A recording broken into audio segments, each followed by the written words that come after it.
and I founded Food Tank in 2013, and one of the things that I've tried to do with the organization and with our partners is really to build a platform to talk about what's going on in the food movement in positive ways, and to provide a platform for all the great groups and individuals that are working in agriculture in different ways, as farmers, as researchers, as storytellers, as scientists, policymakers, journalists, and others, and really put their messages forward through our network of now we're reaching more than 300,000 people with our newsletter every week. We've convened not only one forum in 2015, but two additional forums, summits this year in both DC again, as well as Sacramento, California. And we'll be having our final summit of 2016 in Chicago in about a week and a half. And these are a way to convene different organizations and individuals and bring together, what we try to do is bring together folks who don't always agree with one another. I think part of why we wanted to start Food Tank was to bring together people with different opinions so that we're not always preaching to the choir, and make sure that different voices are heard. We don't always have to agree with them, but we do need to listen to them, I think, if we want real change in the food system. Great. And so my next question is, so why do you do what you do? And where did you come from? Sure. So I come from a really small town with a big name called Defiance, Missouri. It's about 45 minutes west of St. Louis. And when I grew up there were about 300 people in my town. And my parents were those city people who moved to the country to raise their kids in the fresh air. And I, had this very idyllic childhood. We had a huge garden. My mom canned everything that would fit in a jar. I had a pony, we had chickens and ducks and every other, animal imaginable. And I wanted nothing to do with it as I grew up. I wanted to get out of there. I was tired of being around farm kids, and I just wanted something different. And as soon as I could go to college, I went away. And I'd always been interested in environmental issues, and but again, wanted nothing to do with agriculture. I blamed farmers. As someone who was very naive and a little bit dumb, I blame farmers for things like destroying the rainforest and everything else you could imagine. And graduated from college and thought I knew everything. And like a lot of other idealists, I guess, I joined the Peace Corps, and I was a Peace Corps volunteer. And quickly, sort of reality hit me. And I was working with farmers in the Dominican Republic, and that's when it hit me. All of the farmers I had grown up with, I realized how hard they work, and they're not only producing food, they're stabilizing local economies, they're providing nutrition, they're creating jobs, and it wasn't sort of this aha moment where I was like, oh, now I've seen the light. It was more like, oh, damn, I wish I had listened more to those farmers that I grew up with and understood what they were doing. And so, I since then have really tried to use, the skills I have. I've worked on farms all over the world now at this point. I'm not a farmer. What I can do is communicate with people. We can research and write through Food Tank's platform. And, being able to highlight all the things that farmers do that they don't get recognized for. And again, you're all businesswomen and businessmen. You're stewards of the land. You're protecting natural resources every day, and you're job creators. And I want the Food Tank platform to really be able to highlight those things that people forget about, and people who thought like I did when I was a dumb kid, that farmers don't know much and they don't know what they're doing. You clearly do. And I've been able to learn that not just through being a Peace Corps volunteer, but now at this point, I've traveled to 60 plus countries all over the world, mostly sub-Saharan Africa, Asia, and Latin America, but also, being able to meet with farmers here in North America and Europe and really understand the challenges you face every day and the opportunities that you're creating. Thank you. So, can you help us maybe position Food Tank in that larger global food movement? And what I found really interesting about your organization when I first came across it is that it's looking at agriculture through the lens of food and eating, right, as central to that. So just interested in your thoughts on that. One of the things that I didn't mention before is that, when I went to the School of Nutrition at Tufts University and really focused, the program I did was called Agriculture, Food, and Environment, but it was through this lens of food and nutrition. And I think what the sort of modern agricultural sector has forgotten is that it's not just about calories and yields. We really need to focus on what nourishes people, what actually sustains them, and that it's, there's been a lot of research and investment on starchy staple crops and filling people up, but not really, nourishing them in productive ways. So Food Tank is focused on this nourishment angle. And then the other sort of thing that I think sets Food Tank at least a little bit apart from other organizations is that we're focused on hope. I spent many years living and working in Washington, D.C. for an environmental organization. It's kind of where I grew up. I learned how to research and write and be on the ground and interview farmers and others. And it was a great experience, but at the end of the day, we were really focused on the problems and not enough on the solutions. And what I was seeing through my travels and my work was a lot of hope in places that people think there isn't any hope. Places like sub-Saharan Africa where people think, oh gosh, it's just full of conflict and disease and HIV/AIDS and poverty and hunger. And what I was seeing on the ground were incredible projects and endeavors where people without government resources, without funding, were just making things happen in their own communities. And it, again, a light bulb didn't go off, but I realized that we needed to be highlighting these stories of hope and success so that others could learn from them. What we need, I think, especially right now, and especially in places like the United States, is a little bit more hope. Knowing what's working, learning from others, sharing information from farmer to farmer and community to community and across borders. And so I think that sharing aspect is what helps make Food Tank a little bit unique. And so, I think it comes across in some of your answers, but what does Food Tank mean to you? It's a hard question to answer. I was just telling David Gould, who's here today, about the lives that we shared working in the organic movement, if you will. And if you had asked me when I was 16 years old, what I wanted to do with my life, this is it. Food Tank is sort of the culmination of this dream of being able to do good work and share it with others. And so I'm proud of that in a lot of ways, and that I've had great mentors and people who have helped me along the way, and with Food Tank and through our internships and the young researchers that we work with all over the world, I'm able to sort of give back and share some of my experiences with them. So it ultimately just means the world to me. Food Tank means the world to me. And so maybe can you talk to us a little bit about some of the projects you visited recently? Because one of the things that I see for Organic Connections is that helping us to position ourselves or to take that opportunity to look up and see how we fit into that bigger movement. Absolutely. I have projects in my head that always sort of come to mind when I'm asked that question. And one of the most powerful for me is when I met with a group of women in India. And they're part of this, what is essentially a union called the Self-Employed Women's Association, or SEWA.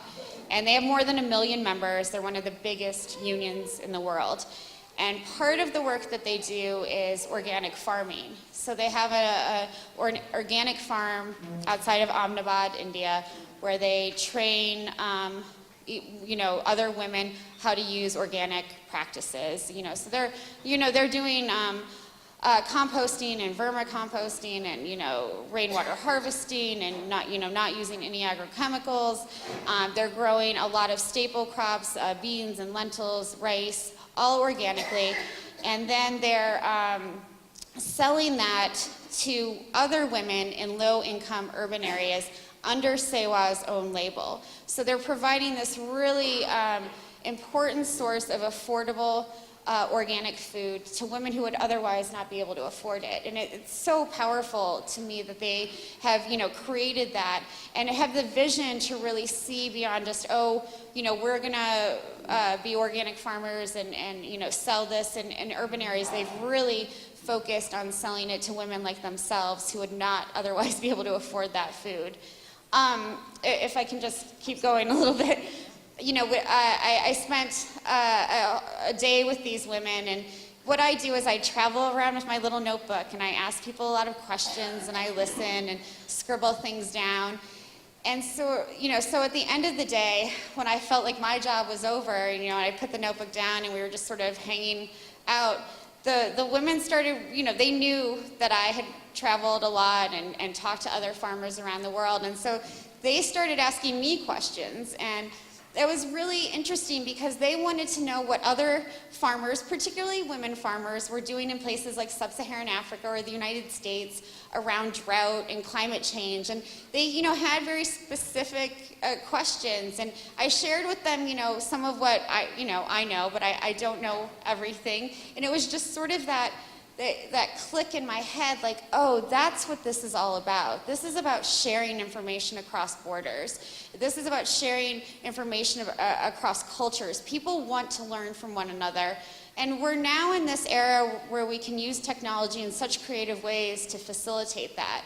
And again, that's something that Food Tank really tries to do is put those stories out there in creative ways, whether it's videos or conferences or social media or whatever, just trying to share that information in as many ways as possible so that people, whatever their interest area or their ability to access technology, that they'll get something out of it.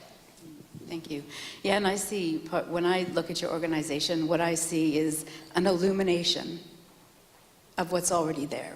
And I think that that's what, it's super important to have organizations who are doing that so that we can share across borders and recognize that we're all innovating and leading, and sometimes just having somebody from the outside coming in, helping you see that is super important. So my next question is around your biggest challenges. What are the biggest challenges that you see out there in your travels? The biggest challenges I see are the lack of funding and investment. The big funding and donor agencies, as well as governments, have essentially ignored farmers in so many ways and ignored agriculture, even though in a lot of these countries it makes up the largest part of their GDP.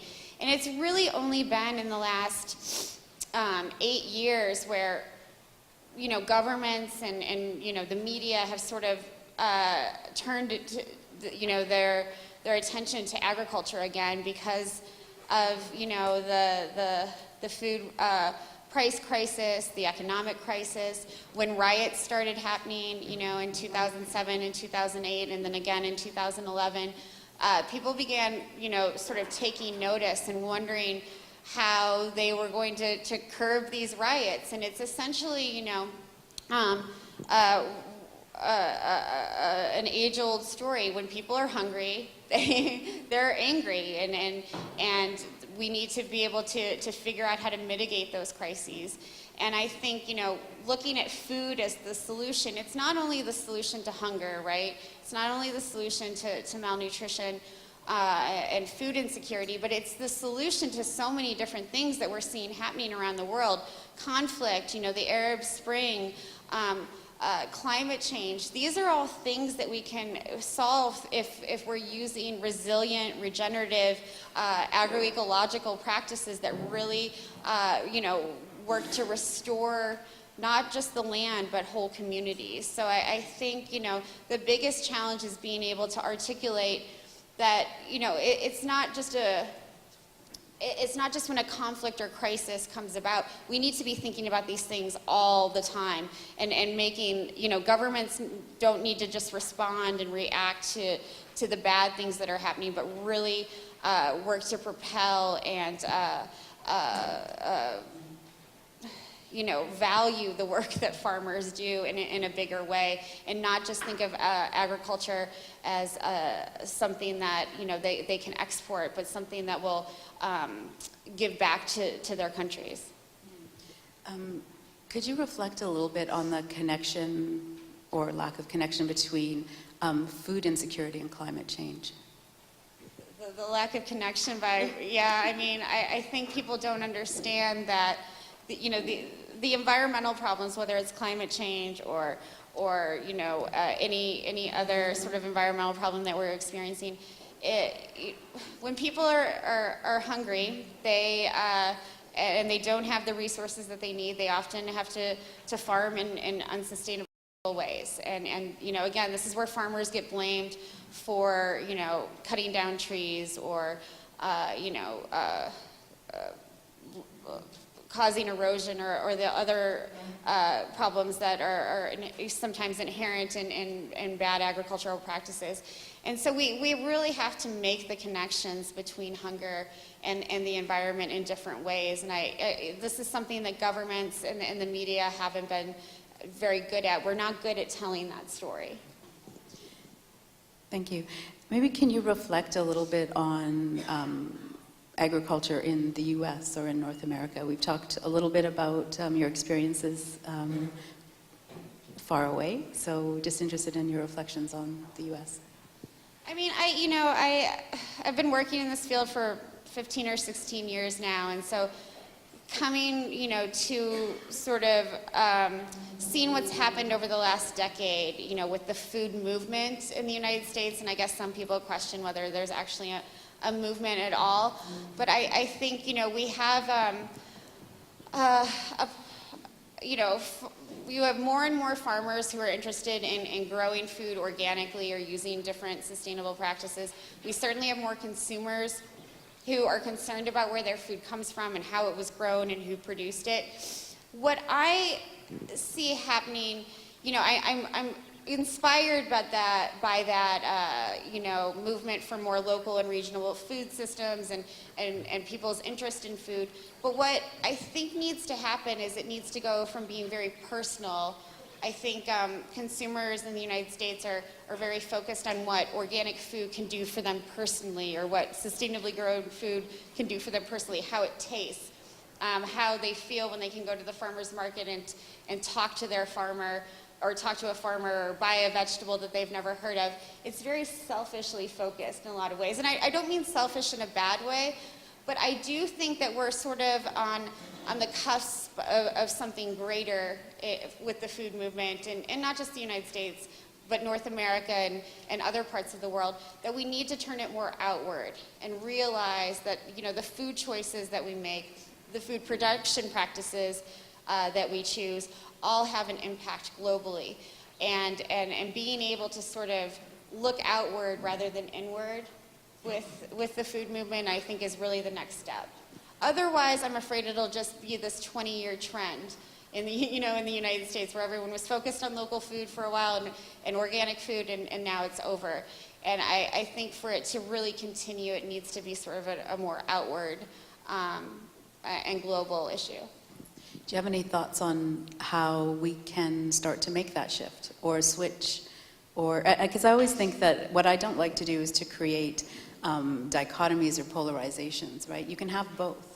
You can have that desire to know your farmer and to eat organic local food and be, having that selfish or that self-interested sort of approach. But you can also then look outward, right? So it's not one or the other. And I think that that's actually part of the problem with our, with our food system and other systems, is that we like things to be black and white, yes, no, this or that. So maybe I'd be interested in your reflections on that. I mean, I think what you've done here, bringing these kinds of folks together to talk about these issues is part of it. I mean, the Organic Trade Association in the United States has been good about doing that. The Organic Consumers Association. Being able to bring people together like yourselves who are working on these issues every day so that you don't think of it as just black and white, like that you're either organic or you're not, or that you're local or you're not. We really do have to have more gray area, not when we're just talking about, you know, organic versus everything else, but the food movement in general. It's not big versus small. There's, you know, we need to think about helping farmers of all sizes, you know, do the best job that they can, and while, you know, protecting the environment and increasing economic sustainability. Otherwise, all of this is for naught. And I feel like that's something that we forget, especially in you know, North America, that farmers need to make money. If you all aren't making money, then this isn't going to work for you. Organic agriculture isn't going to work for you. You're business people. And I think consumers especially forget that, and being able to articulate that in positive ways, but, you know, knowing that your dollar is going towards something that can be sustained because you're sustaining a family business, a family corporation, or that you're, you know, contributing to regenerating the land, that kind of thing. I think that's how we get beyond, you know, this sort of binary of when we were talking about this. Great, thank you. So what do you see in the future for food? I mean, I think my PowerPoint ended a while ago, but, you know, it's fine. No, I didn't notice. You know, I have this slideshow where I don't know if any of you noticed, but it only had women farmers. And I really think women are, you know, they're not just the future of food, they're the present of food, too. I mean, we're living in a world where 43% of farmers are women, and yet they don't get access to a lot of the same things that male farmers do. They often don't have the same access to land or education or extension services or banking and financial services that men do. Land is often passed from fathers to sons and not from fathers to daughters or from mothers to daughters or mothers to sons. And so being able to recognize the value that women have in the food system. And, you know, I think this has only recently changed in North America as well. You know, I think women farmers were not thought of as farmers, they were thought of as the wives of farmers. And we all know that they were all working in the field equally or doing other tasks on the farm that contributed to the stability, the economic stability of that farming operation. So being able to really recognize the important role that women play and realize that, you know, they're not sitting on the sidelines, they're actually doing a lot of the work. In some countries, women make up 80% of the agricultural labor force. I know probably in a lot of your communities, women make up the majority of farmers. We really need to recognize and value that and make sure that, you know, they're thought of in the same ways as male farmers, that they're given the same respect and the same equality. And so I'm really, you know, excited that more research is being done on the role of women. The United Nations Food and Agriculture Organization says that, you know, if women had the same access to resources as male farmers, they could improve yields by 20 to 30% and lift as many as 200 million people out of hunger. So, you know, if we're not valuing women, we're really doing it at our own peril. So I think the future will really focus on the value of women farmers. Okay, great. I think at this point I'm going to open it up to the floor. I've had my chance to ask questions, and I'm sure that there are many questions that you may have, so over to you. And two, if I could maybe have an Organic Connections volunteer or two help us with the mics, that would be really great. So who has the first question? Somebody must have a question. Arnold? Sorry, I have to put my glasses on.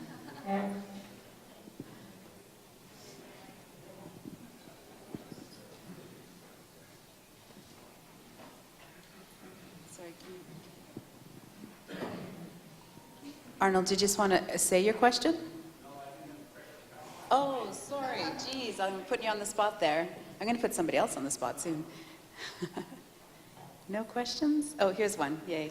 Helen. Is there a mic somewhere that I can use? No. Okay, thank you. You sub-Saharan Africa, and I'm interested in the possibilities of reclaiming the certified land, not decertified, but that's become a desert. Oh, desert. Yeah. I understand what you're saying, yeah. Reclaiming that land through the use of livestock. Can you comment on that at all? Absolutely. I mean, I think, you know, like much of the area we're in, Africa is much of it is grassland, and much of it has been destroyed through unsustainable farming practices, including livestock production. But what groups like Alan Savory's Institute are doing is helping bring back livestock onto that land to bring back native species and bring back the biodiversity and the grass and the birds and everything else that made those grasslands so unique. They do something called holistic managed grazing, which is you know, managed grazing. They're rotating the livestock from area to area to make sure that the grass can grow back, that the soil isn't consistently trampled and eroded, and being able to work with farmers who, you know, hadn't had access to that kind of information before. It would have been lost. It was something that their ancestors did, but because of well-meaning, you know, development agencies or governments, they lost the knowledge, the indigenous knowledge about these sort of farming practices. And they're also bringing back indigenous livestock breeds to Africa. You know, a lot of what has happened over the last 30 or 40 years is farmers were encouraged to raise exotic breeds of cattle. These, unlike the indigenous breeds, they needed more water, they needed medicine, they couldn't walk far distances, so, you know, they weren't productive. And the farmers felt like failures. And it wasn't their fault, it was that these livestock breeds just weren't suited for sub-Saharan Africa. And so bringing back these indigenous breeds who can, you know, travel a long way for water, who you know, can withstand pests and disease, can withstand the heat. That's bringing more opportunity back to these farmers. And yeah, you know, I was able to visit this tribe in Kenya of pastoralists, the Samburu. And, you know, they were lamenting the loss of these indigenous breeds. When I was there a few years ago, they were just bringing them back and already seeing the results. And, you know, they said to me, these livestock aren't as big as the exotic breeds that we used to have, but they can travel a long way. We don't need to feed them as much. They don't get sick. And so it's just really interesting to see how you can go forward, you know, in the food system by going back to some of these traditional practices. And I think this is something that's really pervasive all over sub-Saharan Africa, is that farmers' traditional knowledge hasn't been valued. They've been told that it was, you know, that they were backward. And you know, helping restore their sort of self-esteem about their own practices has been, you know, being able to see that and partner with some organizations who are focused on that is really a cool thing, because these farmers realize how smart they are.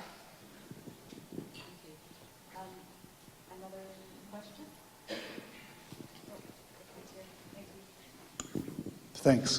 David Gould from iFoam Organics International. Danielle, the kind of work that you're doing at Food Tank, you know, to essentially link and build this movement, you know, it's helping spread it, you know, organically, if you will.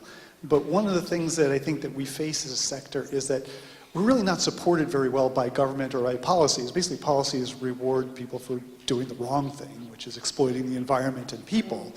And we all seem to know that, but we have trouble connecting that message into the government at whatever level to try and get it to change.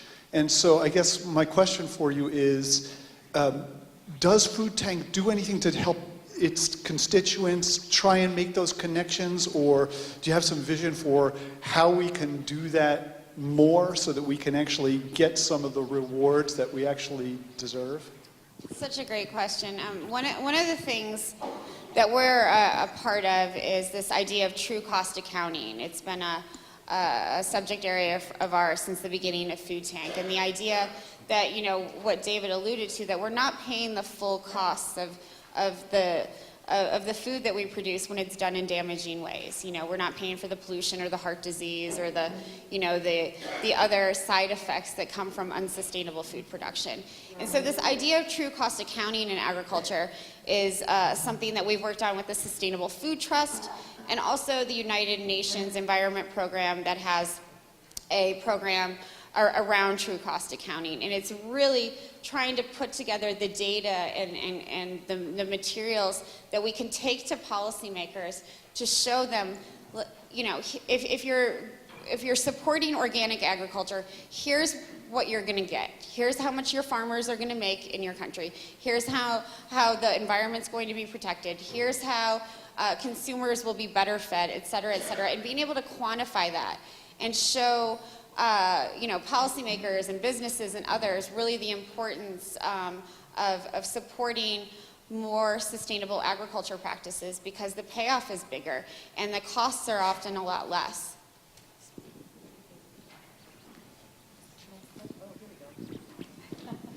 Hi, Danielle. I think part of the game-changing opportunity we have is to work with the new generation of farmers. So I'd love to hear a couple success stories that come to mind. Tractors. You know, tractors are expensive. Farmers don't use them all, you know, or other machinery, they don't use them all year long. They only need them during certain times. So essentially what this organization does is help farmers, you know, rent, but essentially share tractors. And what they were surprised by was the number of women farmers who wanted these tractors. And you know, they realized that their initial sort of demographic for this you know, this scheme, this organization was not the male farmers, it was really women farmers. So they had to sort of change how they were doing things, because these women farmers needed more training on the tractors because they'd never done it before. They needed, you know, some skills about how to fix machinery that they didn't know before. So it was sort of just, you know, this evolution of changing mindsets, and these women, you know, sort of saying, you know, we can do that too. And I think a lot of this has to come from the grassroots, and you know, it's slowly changing community by community and country by country, you know, where women are taking or have a more visible role in all sectors, not just in agriculture. Hi there, it's Andy Hammermeister with the Organic Agriculture Centre of Canada at Dalhousie University. And there's a few of us that are involved in the national conversations with Agriculture and Agri-Food Canada regarding our next agriculture policy framework. And they're designing what our next framework will look like in terms of programs and thematic priorities and things like this. And one of the thematic priorities that are being discussed is public trust. And the idea here is that, and I think it's largely originating from the larger commodity groups, is that activism in agriculture has resulted in an erosion of public trust in agriculture and the food supply. And so they're asking for suggestions as to how do we manage this issue, and how do we, what specific activities or programs should we be undertaking. Of course, organic is being identified partially as one of the groups that are responsible for eroding trust, whether we're intentionally doing it or not, and just by being present in the marketplace. So how would you respond to a government policymaker who's asking how should organic, or what are the issues with regard to public trust, and how should we be handling that situation? That's a really interesting question. I thought it was interesting how you framed it, though, because you said that it was the result of activism that had eroded the public trust. And I think it's the lack of transparency on the corporate side of agriculture that has actually eroded the public trust, and organizations have made that transparent. And so I would respond to a policymaker who asked that question that we need to really encourage, you know, all farming operations in a way that doesn't, you know, become too much of a burden, to be super transparent about their practices and what they're doing, and be able to articulate that clearly to their consumers and others. And I think, you know, as I said before, farmers have a lot of jobs. Maybe communication isn't always the one at the top of their list, But as organic farmers, I would encourage all of you to become as well versed as you can in these issues when you have the time, so that you can articulate them clearly in a way that, not just the eaters who you're serving understand, but policymakers as well. So I think that, it takes a lot of things. It takes more work on your side, but I think at the end of the day, that's what's really going to help restore a lot of the public confidence in both conventional and organic agriculture. The more transparent that companies can be, the better.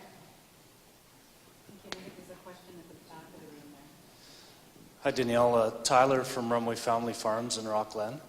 Danielle, this may tie in more to the last question, but it's also in communicating with and being well-versed. One of the big topics on the great debate is the use of GMOs in conventional agriculture. And I guess I'm a little disappointed that I haven't heard your stance or position on that. But, the thing when I get into a discussion with a conventional farmer, they always say, yeah, but we're feeding the world. What is the position of the food tank, or your response to, those comments? You either love GMOs or you hate them, and I think there's probably somewhere in the middle that they may work. But right now, I would have, the billions of dollars that have been pumped into GMO research, I would have liked that money used really on things that we already know work. The practices that you all are doing every day, the practices that I'm seeing in places like sub-Saharan Africa, if we had invested that money in those things that we already know work, imagine what the world would look like. And so that's my stand on them. It could be cool, but here's where we're at. We still have nearly 1 billion people who are hungry. We have 2.2 billion people who are overweight or obese in developing and rich countries alike. We have a problem. We're not growing the right kinds of things. We need to be focused on nourishing the planet, not, just filling people up.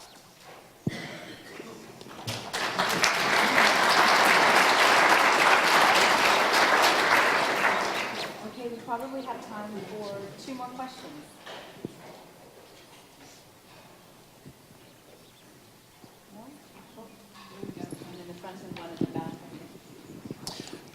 That comment, the last question actually, about feeding the world, that's what is always said, to justify the use of GMOs and whatnot. Do you believe that organic production is capable of feeding the world? I think it already is. I think organic production is already feeding the world. And I'm talking about agroecological practices. I'm not talking really about certified organic in the same way that many of you in this room probably are. And I think that's okay. I'm talking about the more sustainable practices that farmers have been using, often because they didn't have the resources, the money to buy inputs or GMO seeds. And they're doing things in the face of not having government funding, in the face of not having access to education, in the face of climate change, and they're still feeding people. So I already think organic farming is feeding the world, but it certainly needs more investment, it needs more research, and it needs that funding to come from government so that it can be hugely successful and not just pockets where, and those pockets are connecting and they're large, but we need to increase it more so that farmers can again do their jobs to the best of their abilities.